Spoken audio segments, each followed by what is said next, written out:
entitled #Trauma. So obviously, with a title like that, I gotta give y'all some fresh young trigger warnings. So trigger warning: rape, mental illness, victim blaming, death, body horror, implied suicide, and loudness. So clearly, this piece is a veritable cavalcade of lighthearted merriment. Look, I'm not trying to be all dark and edgy, but this method acting was thrust upon me, and if I can't make art out of my trauma, what can I do with it? So here goes. On opening night of my professional acting debut, I saw my rapist on the fucking L train as I headed home, beaming with the afterglow of basking in the spotlight. This night should have been a triumph, but instead, I was rewarded for my first performance as a genuine downtown theater artist with a rapist sighting and a full-on panic attack. It didn't even really surprise me. It felt more like an inevitability since my paranoia and luck have in equal parts taught me that New York City is a tiny, tiny place. Luckily, I knew what to do. I kept listening to my music, only exponentially louder. Loud enough that I probably could be heard through my eardrums. Loud enough that I probably could have ruptured my own eardrums. I bribed myself with music that's new to me. So, as an opening night gift to myself, I was listening to the Kiki and Herb Christmas album. Free on SoundCloud, just putting that out there. And as I listened, I told myself, now, you hear this? If you need it to be 10 times more manic and intense and terrifying than this music you're listening to, you're crazy, and being crazy scares people. You can scare them enough that you'd be afraid to even touch you. You can do it, and then he'd never hurt you again. It wasn't until later that I realized the gaping flaw in my brain's argument.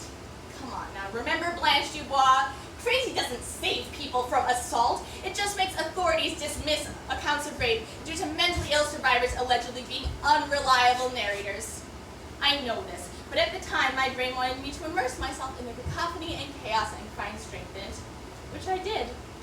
The song I kept on repeat in that Brooklyn-bound train went, "Girl in the snow, where do you go to find someone who will do? To tell someone all your truth before it kills you."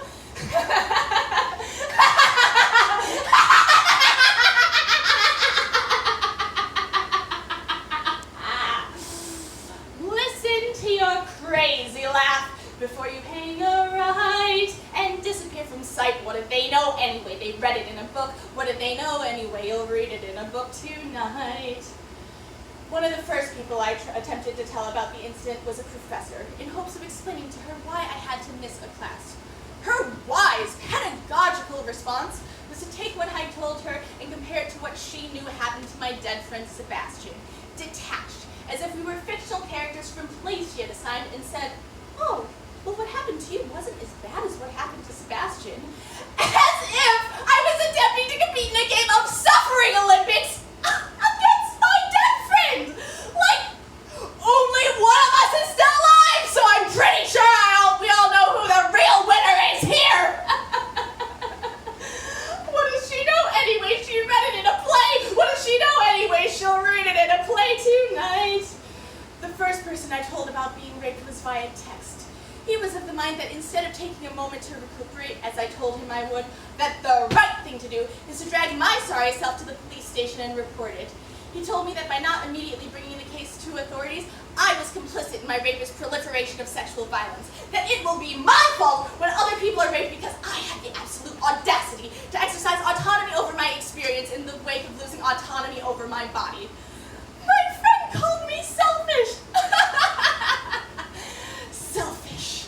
What does he know anyway? He read it in a text. What does he know anyway? What does he know anyway? What does he know? Anyway, I survived the train ride with my rapist just as I've survived everything. And once I got to a place of relative safety, I shrugged and thought, well, I don't want to start any